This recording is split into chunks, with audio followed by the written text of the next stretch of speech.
그래서 6장 우리 13절부터 17절까지 우리 함께 봉독하도록 하겠습니다. 시작. 그러므로 하나님의 전신갑주를 취하라. 이는 악한 날에 너희가 능히 대적하고 모든 일을 행한 후에 서기 위함이라. 그런즉 서서 진리로 너희 허리띠를 띠고 의의 호신경을 붙이고 평안의 복음이 준비한 것으로 신을 신고 모든 것 위에 믿음의 방패를 가지고 이로써 능히 악한 자의 모든 불화살을 소멸하고 구원의 투구와 성령의 검 곧 하나님의 말씀을 가지라. 아멘. 우리 잠시 기도하겠습니다. 하나님, 우리는 주의 군사들입니다. 여호와의 군대들입니다. 하나님, 믿음의 승리가 있게 하시옵소서. 오늘 이 귀한 시간에도 하나님의 말씀 앞에 순복할 수 있는 마음을 허락하여 주시옵소서. 성령님, 우리에게 조명하여 주셔서 말씀을 겸손하게 선포하고 그 말씀을 말씀답게 적용하며 귀가 열리고 마음이 열리는 시간이 되게 하옵소서.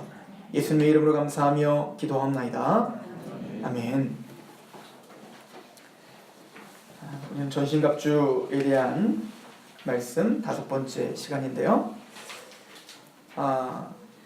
오늘은 믿음의 방패에 대한 이야기를 하고자 합니다. 지금까지 전신갑주 우리가 말씀을 묵상하면서 진리의 허리띠, 의의 호심경, 평안의 복음이 준비한 신, 그리고 오늘 믿음의 방패, 또 이제 나와 있는 구원의 투구, 또 성령의 곧 하나님의 말씀, 이렇게 표현하고 있는데 사실은 이 모든 것들이 구원과 관련된 이야기들입니다. 그죠? 의의 호심경도 그렇고 진리의 허리띠도 그렇고 믿음의 방패, 또 성령의 검, 말씀, 이게 다 말씀과 복음과 또 구원에 관련된 메시지들이죠. 특별히 오늘 말씀은 믿음의 방패인데 이 믿음과 말씀은 뗄 수 없습니다. 로마서 10장 17절에 그러므로 믿음은 들음에서 나며 들음은 그리스도의 말씀으로 말미암느니라. 믿음이 말씀이 결여가 된다면, 약속이 결여가 된다면 그건 참된 믿음일 수 없습니다. 언제든지 무너질 수 있는 믿음인 거예요. 제가 가끔 이단 세미나를 가면 이제 그 성도들에게 제가 이단이 되어서 이제 유혹을 합니다. 그리고 제가 미리 얘기해요. 저는 안식교입니다. 저는 안상홍 증인입니다. 저는 신천지입니다. 넘어가시면 안 됩니다. 이제부터 아멘하면 안 됩니다. 그러고는 말씀을 펴서 이제 그들의 교리를 막 설명을 해요. 그러면 적지 않은 수가 아멘 하고 은혜를 받습니다. 예를 들어서 부활에 대해서 우리는 당연히 부활을 믿습니다. 기독교는 부활을 안 믿으면 안 돼요. 고린도서 15장에 보면 예수님께서 다시 살아나신 것이 없다면 너희의 믿음도 헛것이고 너희가 여전히 죄 가운데 있을 것이라. 그러니까 부활을 제대로 알고 믿는 것은 기독교의 아주 중요한 핵심입니다. 복음은 고린도서 15장의 1절부터 보면 내가 너에게 전한 복음은, 그래서 그 복음을 설명하는데 약속대로 예수님께서 십자가에 죽으셨다가 약속대로 3일 만에 부활하사, 이게 복음이란 말입니다. 그러니까 부활을 우리가 제대로 성경적으로 알지 못한다는 것은 기독교를 모른다는 거예요. 그죠? 근데 이 이단들은요, 예수님이 육체적인 부활을 믿지 않습니다. 영부활을 했다고 해요. 여호와 증인도 영적으로 부활했다고 이야기하고 신천지도 영적으로 부활했다고 이야기해요. 왜냐면 예수님이 사도행전에 보니까 예수님이 승천하실 때 가신 그대로 오신다고 했거든요. 그러니까 육체적으로 가셨다면 당연히 뭘로 오셔야 돼요? 육체로 오셔야 돼요. 그러니까 그걸 따라할 수가 없어요. 교주들이. 이 재림주들이 따라할 수가 없단 말입니다. 구름을 타고 정말 육체가 하늘부터 강림을 하는 걸 어떻게 따라요? 그러니까 자신이 재림주라고 이야기하려면 그 재림을 영적 재림이라고 이야기해요. 왠지 영은 안 보일 것 같으니까, 안 보이게 재림한다고 해야 될 것 같으니까 그 가신 그대로 오신다니까 당연히 뭐도 바꿔야 돼요. 육체적으로 부활했다라면 안 되는 거예요.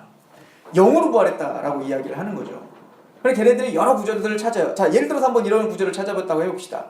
베드로전서 2장에 보면 예수님께서는 육체적으로는 죽임을 당하시고 육체로는 죽임을 당하시고 영으로는 살림을 받았다. 자, 예수님이 영적으로 부활하셨대요? 육체로 부활하셨대요? 영적으로 살림을 받았다는 거 아니에요? 그러니까 육체 부활이 아니라 영 부활이잖아. 이렇게 그런 구절들을 갖고 막 어거지를 쓴다면 우린 육체 부활은 했는데 육체 부활을 믿고 있었는데 그런 구절들을 보면 헷갈리기 시작하는 거란 말입니다. 근데 수많은 이단에 빠지는 몇만 명, 몇십만 명이 되는 그 많은 사람들이 다 기독교인들이었거든요.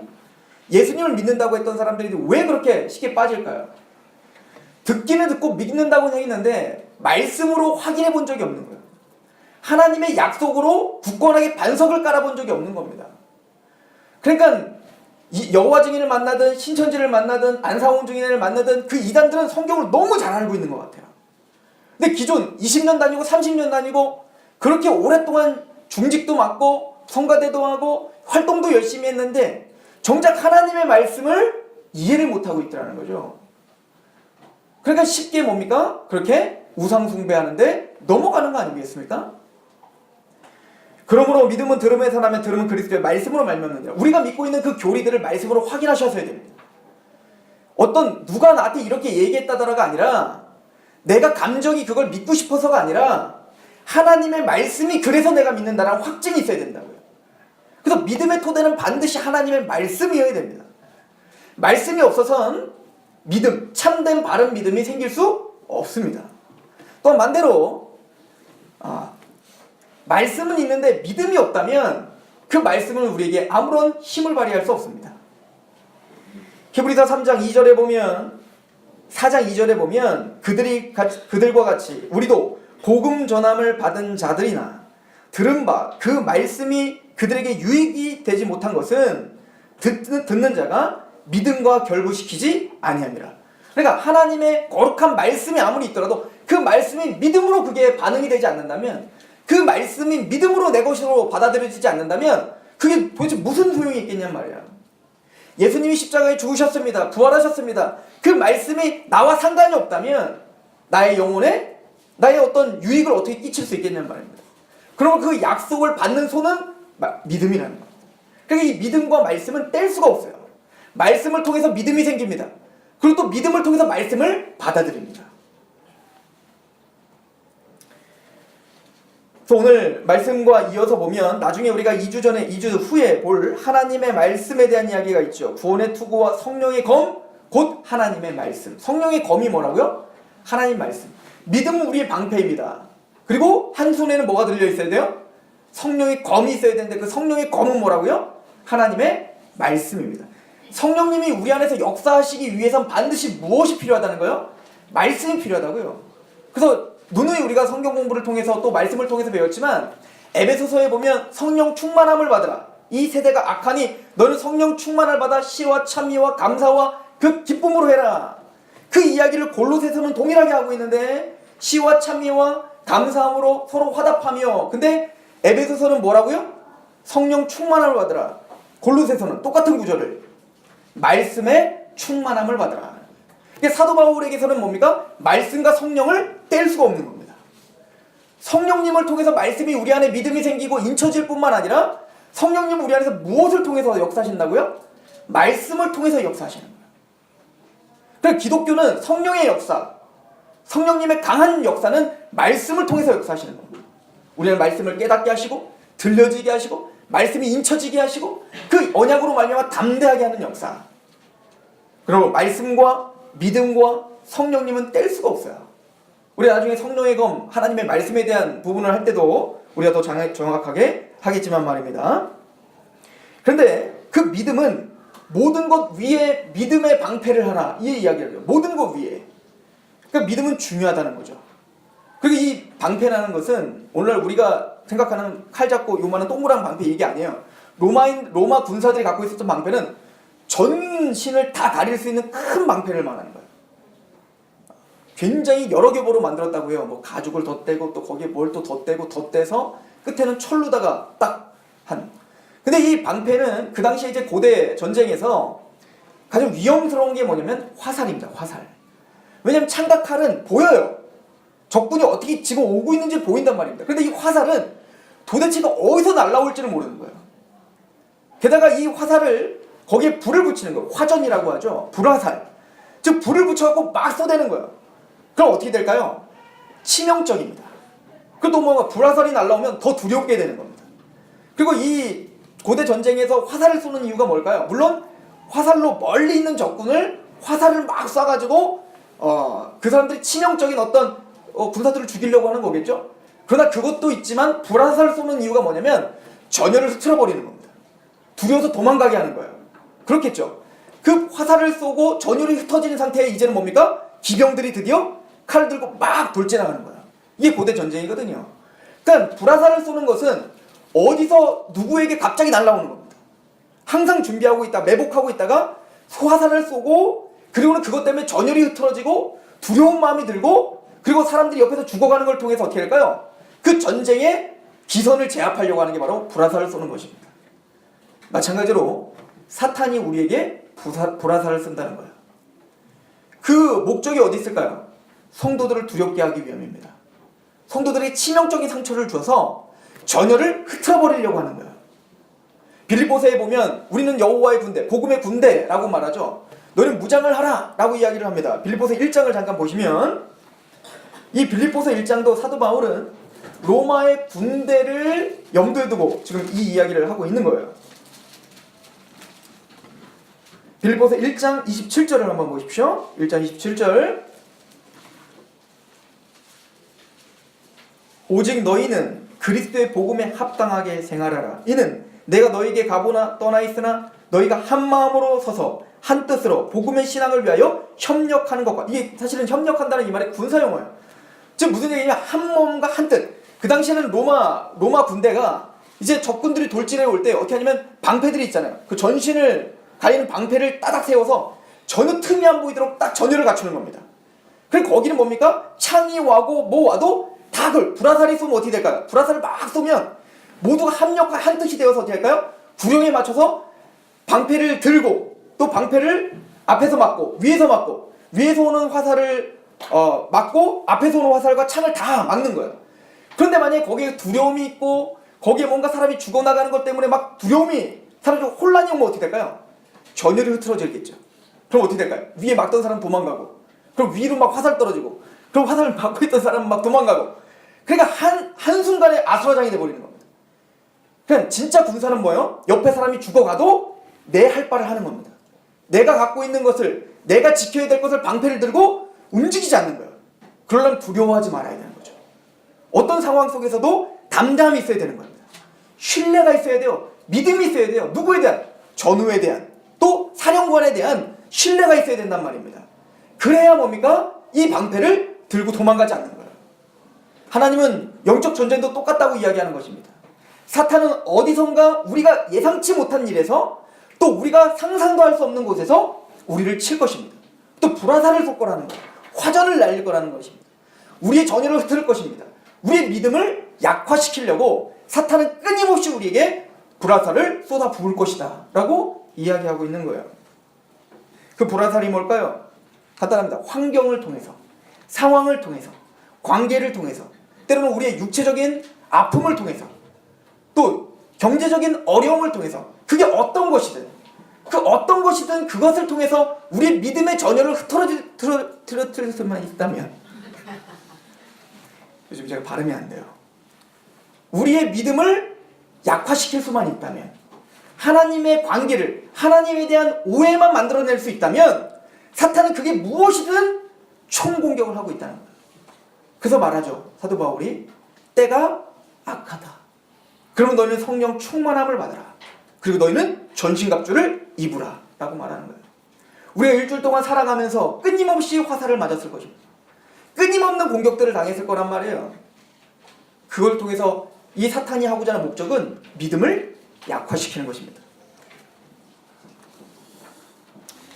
구원받은 하나님의 백성들, 믿음이 있고 구원을 확신이 있는 하나님의 백성들에게는 믿음이 항상 단단할까요? 저만 봐도 안 그렇거든요. 우리는 환경과 상황이 휘둘리는 사람들인 거예요. 금방 경제적인 문제와 또 육체적인 어떤 건강함이 나를 치면 우리는 순간 믿음이 완전히 무너져 있는 사람들인 거예요. 그게 우리입니다. 시편을 고백했던 그 많은 믿음의 선진들이 어떻게 고백했는지 아십니까? 우리 시편 73편을 한번 잠깐 보세요. 시편 73편입니다.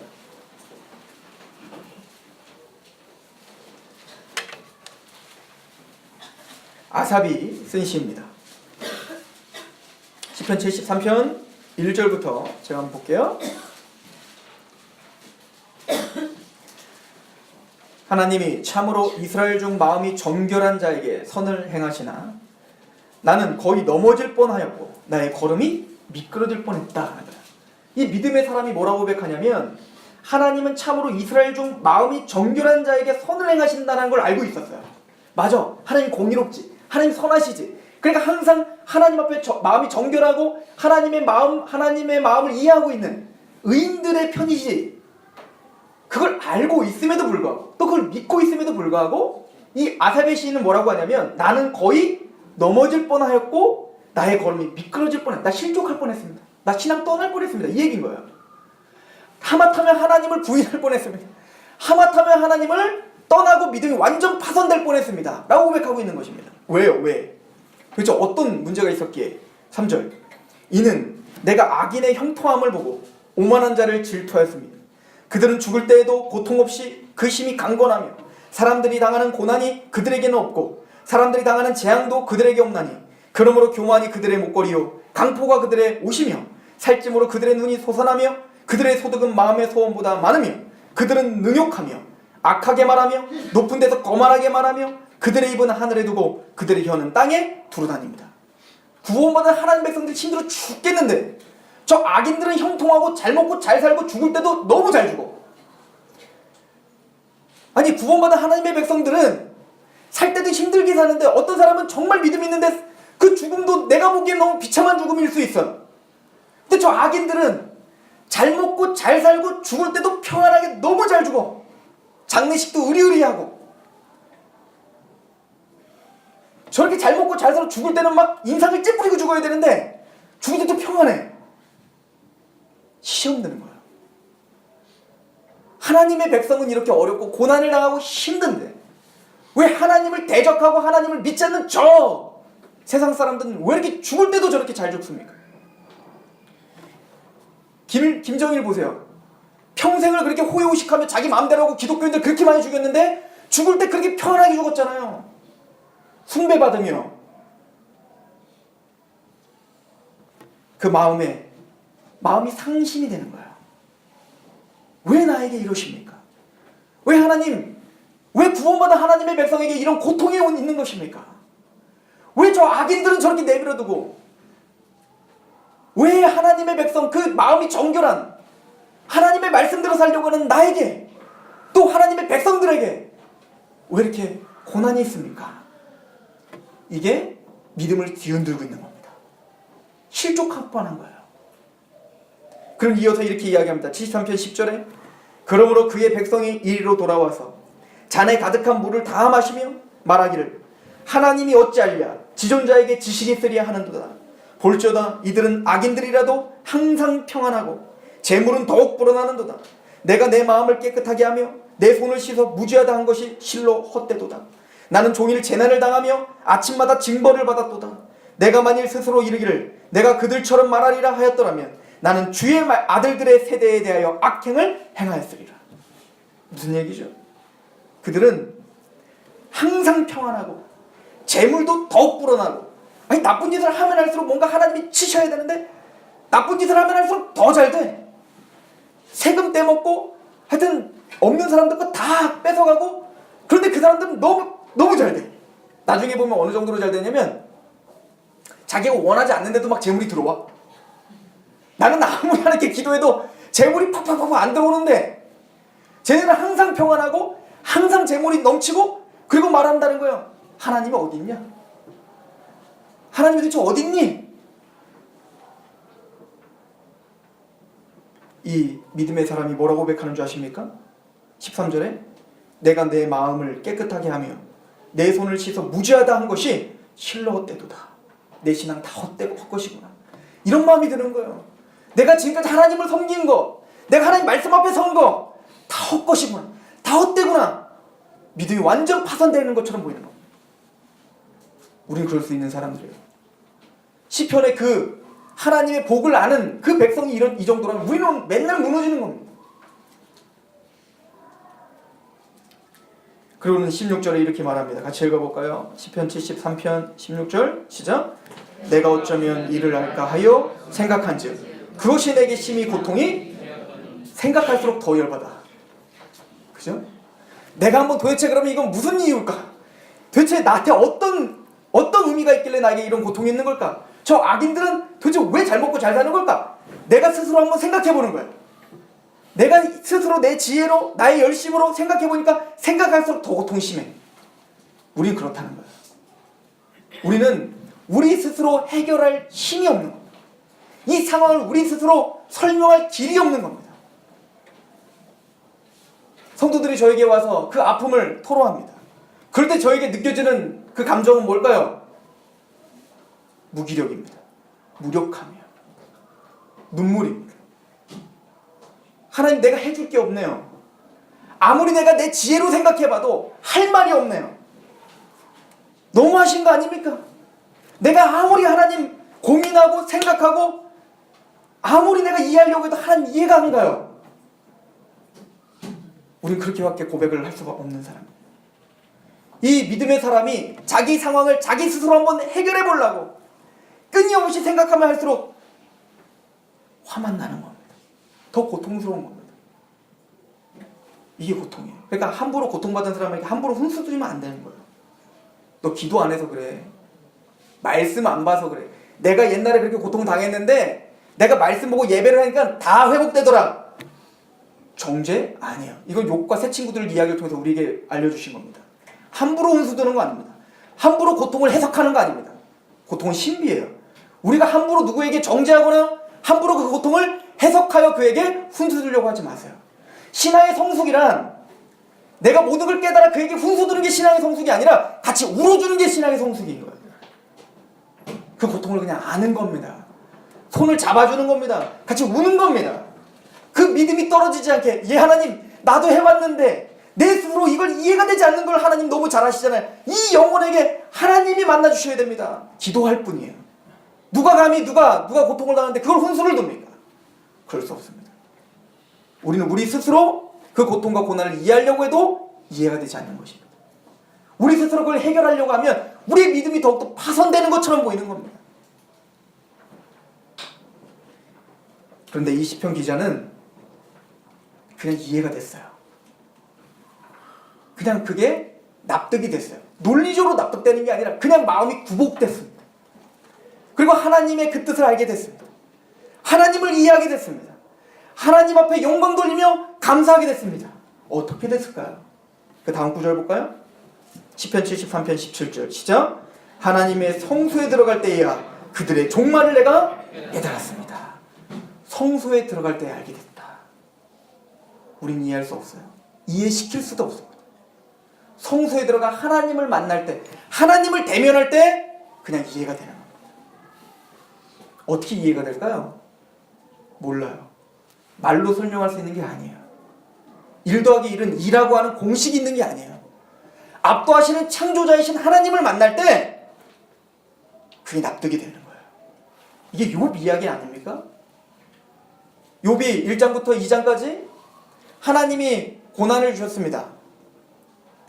사탄이 하나님과 욥의 관계를 끊어버리고 서로를 오해시키기 위해, 그 욥의 믿음을 파손시키기 위해 사탄은 불화살을 쏜 것입니다. 우리가 상상할 수 없는 불화살을 쐈죠. 생각하지도 못한 때에 자녀가 죽었습니다. 다 죽었죠. 재산이 하루아침에 다 날아가 버렸어요. 부도가 났습니다.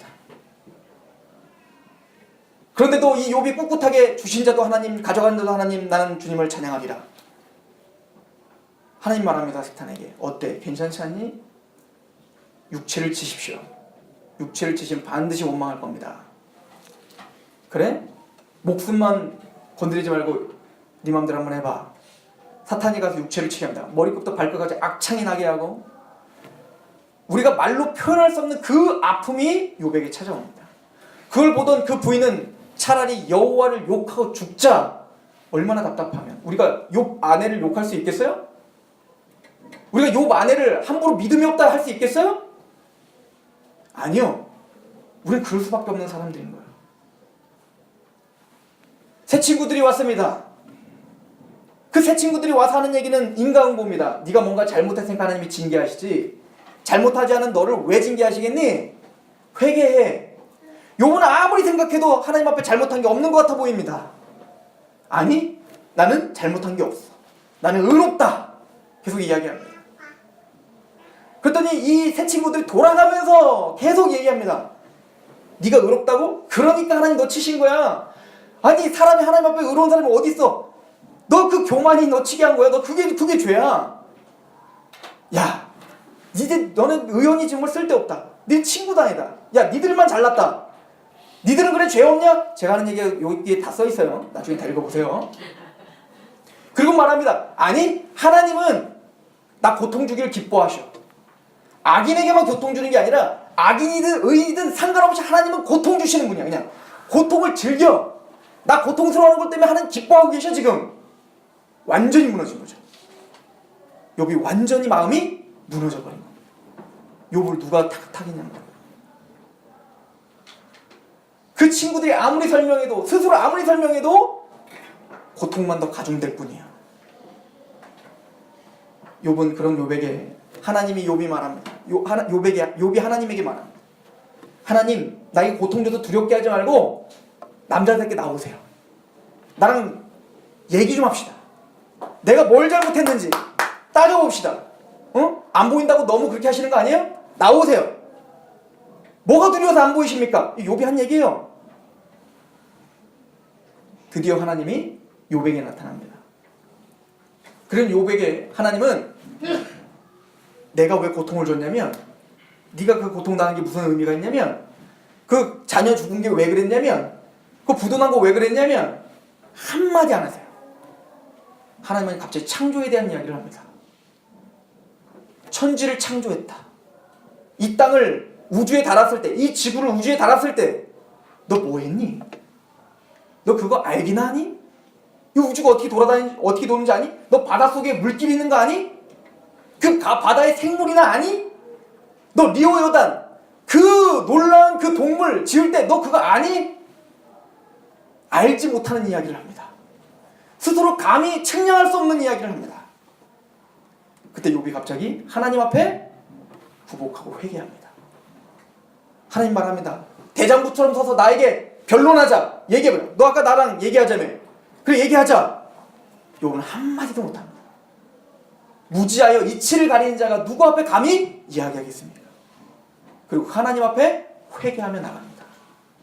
무슨 일일까요? 하나님이 욥기를 통해서 우리에게 주시는 메시지가 뭘까요? 하나님 욥에게 고난을 통해서 알게 하고자 하는 얘기가 뭘까요?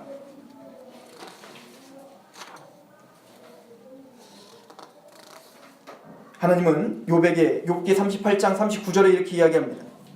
내가 사자들을 위하여 먹이를 사냥하겠느냐? 젊은 사자의 식욕을 채우겠느냐? 그것들이 굴에 엎드리며 숲에 앉아 숨어 기다리느니라. 까마귀 새끼가 하나님을 향하여 부르짖으며 먹을 것이 없어서 허우적댈 때에 그것을 위하여 먹이를 마련한 이가 누구냐? 네가 까마귀를 창조했니? 네가 사자들 새끼를 어떻게 먹고 사는지 아니? 나는 그의 창조자다. 사자를 창조했고 까마귀를 창조했고 그들의 아비다. 그들을 누가 먹였니? 내가 먹였다 이거예요. 어떤 방법으로 어떻게 그 먹이를 주는지 아느냐? 욥아, 네가 뭔가 잘해서 내가 너에게 복을 줬는지 아느냐?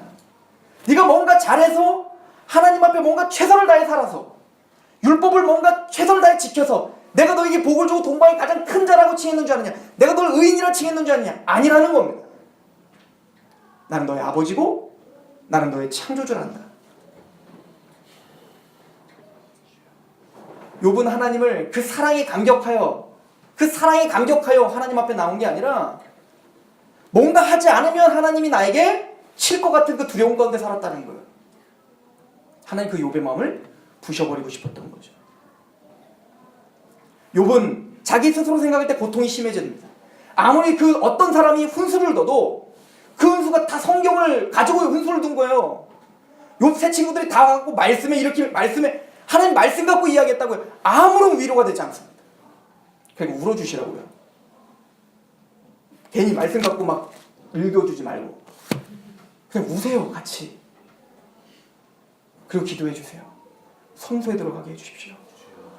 하나님을 만나게 해주십시오. 그 하나님을 만날 때 참된 위로가 생기는 거예요. 그 하나님을 만날 때 그게 공식적이고 이치적으로 이성적으로 이해되는 게 아닌데 그냥 마음에 하나님을 알겠어요.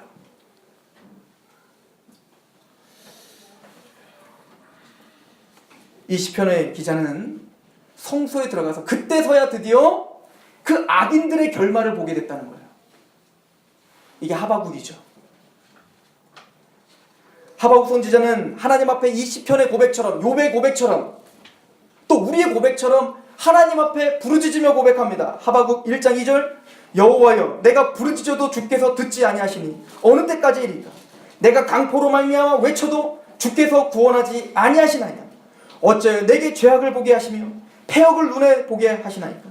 겁탈과 강포가 내 앞에 있고 변론과 분쟁이 있었나니 이러므로 율법이 해이하고 정의가 전혀 시행되지 못하오니 이는 악인이 의인을 에워쌌으므로 정의가 굳게 행한. 악인들이 의인을 자꾸 괴롭히고 강포하고 힘들게 하고 고통을 당하고, 저 악인들은 잘 되고 우리 의인들은 항상 고통당하고 힘들고. 어느 때까지 이 기도 안 들어주실 겁니까? 하나님 왜 이 기도 안 들어주십니까? 하바국 1장 12절은 이렇게 이야기합니다. 선지자가 이르되 여호와 나의 하나님, 나의 거룩한 이시여, 주께서는 만세전부터 계시지 아니하시나이까? 우리가 사망에 이르지 아니하리이다. 여호와여, 주께서 심판하시기 위하여 그들을 두셨나이다. 반석이여, 주께서 경계하기 위하여 그들을 세우셨나이다. 주께서는 눈이 정결하심으로 악을 참아보지 못하시며 패역을 참아보지 못하시거늘 어찌하여 거짓된 자들을 방관하시며 악인이 자기보다 의로운 사람을 삼키는데도 잠잠하시나이까?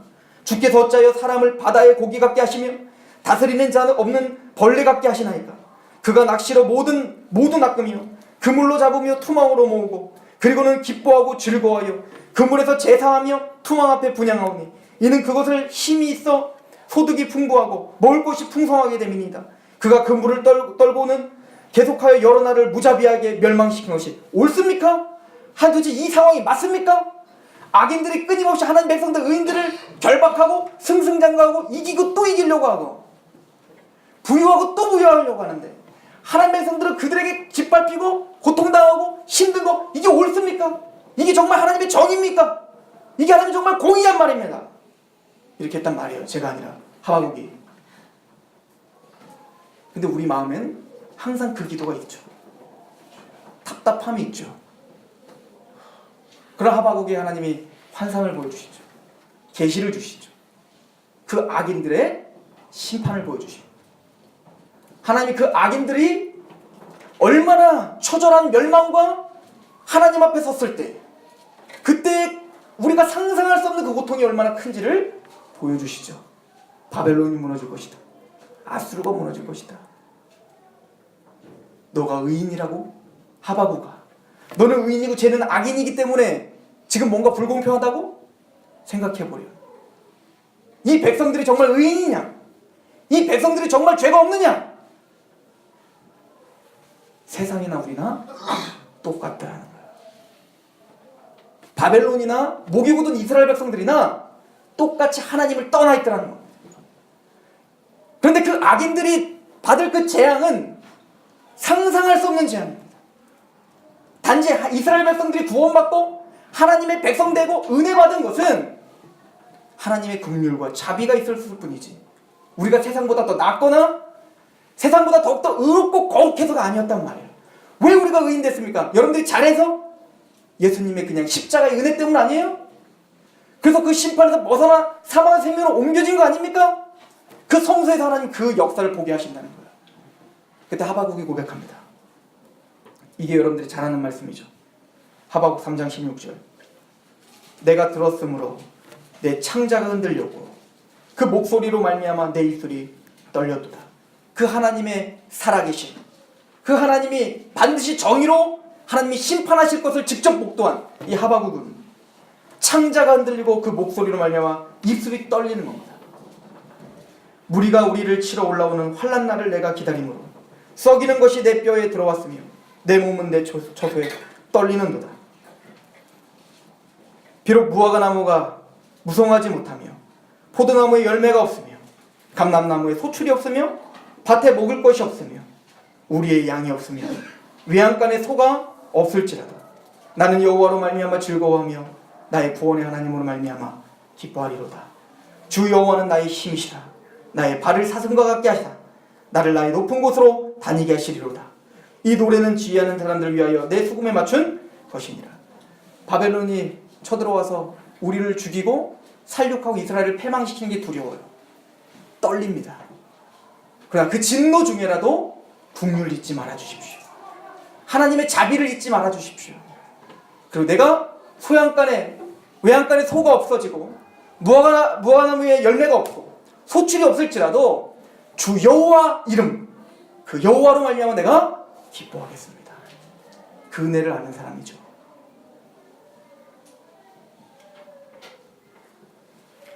하나님의 시편 129편에 6절에 그들은 지붕의 풀과 같을지어다 라고 말합니다. 4절부터 보면 여호와께서는 의로우사 악인들의 줄을 끊으셨도다. 무릇 시온을 미워하는 자들은 수치를 당하며 물러갈지어다. 그들은 지붕의 풀과 같을지어다. 그것은 자라기 전에 마르는 것이니라. 악인을 뭐라고 표현하고 있냐면 지붕의 풀이라고 표현하고 있습니다. 우리보다 더 높은 곳에 있습니다. 햇빛도 더 많이 받는 것 같습니다. 또 금방 싹이 납니다. 그러나 거기에는 뿌리가 없죠. 오히려 더 높고 더 빨리 성장하고 뭔가 더 빨리 커지는 것 같지만 영원하지 못합니다. 금방 시들어버리고 말 것입니다. 그러나 하나님의 백성들은 이렇게 표현합니다. 시편 1편 1절 복 있는 사람은 악인들의 꾀를 따르지 아니하며 죄인들의 길에 서지 아니하며 오만한 자리에 앉지 아니하고 오직 여호와의 율법을 즐거워하여 그의 율법을 주야로 묵상하는도다. 그는 시냇가에 심은 나무가 철을 따라 열매를 맺으며 그 잎사귀가 마르지 아니한 것 같으니 그가 하는 모든 일이 다 형통하리라. 늦어요. 인내가 필요합니다. 그러나 우리는 시냇가에 심은 나무라고 말합니다. 영원입니다. 하나님 우리에게 반드시 그 공의로움을 알게 하실 것입니다. 우리가 아무리 스스로 생각하고 아무리 벗어나려고 해도 더 고통스러울 거예요. 성소로 나가시기 바랍니다. 하나님 앞에 나가십시오. 하나님의 말씀 앞에 나가십시오. 하나님 반드시 평강으로 응답을 주실 것입니다. 믿음의 방패가 필요해요. 사탄은 그렇게 많은 불화살을 쏩니다. 그럴 때 우리에게 믿음이 필요합니다. 첫 번째, 하나님의 언약에 대한 믿음입니다. 아까 시편 73편의 고백이 바로 그렇게 마무리를 짓죠. 73편 18절에 보면 주께서 참으로 그들을 미끄러운 곳에 두시며 파멸에 던지시니 그들이 어찌하여 그리 갑자기 황폐되었는가. 놀랄 정도로 그들은 전멸하느니라. 주여 사람이 깬 후에는 꿈을 무시한 것 같이 주께서 깨신 후에는 그들의 형상을 멸하시라. 신기루와 같다. 지금 악인들이 승승장구하는 것은 신기루와 같다. 없어질 것이다. 반드시 하나님이 파멸로 가져갈 것이다. 내 마음에 산란하며 내 양심이 찔렸나이다. 내가 이같이 우매 무지함으로 주 앞에 짐승이오니 내가 항상 주와 함께하니 주께서 내 오른손을 붙드셨나이다. 주의 교훈으로 나를 인도하시고 후에는 영광으로 나를 영접하시리니 하늘에서는 주 외에 누가 내게 있으리요 땅에서는 주밖에 내가 사모할 이가 없나이다. 내 육체와 마음을 세역하나 하나님은 내 마음의 반석이시오 영원한 분기시다. 하나님의 언약이 살아있어서 그 공의로우시고 정의로우신 하나님의 언약은 반드시 성취될 거라는 믿음이 있는 거예요. 믿음이란 우리가 때로는 그렇게 파손된 것처럼 그렇게 믿음이 연약해질 수 있어요. 그러나 하나님은 성소 가운데 하나님 앞에 나아갈 때 그 언약을 다시 갱신시켜 주실 것입니다. 회복시켜 주실 것입니다. 또 그 선하신 요백이 말한 것처럼 요백이 하나님이 깨닫게 하려는 게 뭐죠? 하나님의 성품이에요. 하나님의 사랑이었단 말입니다. 내가 너를 어떻게 사랑하는지 아느냐.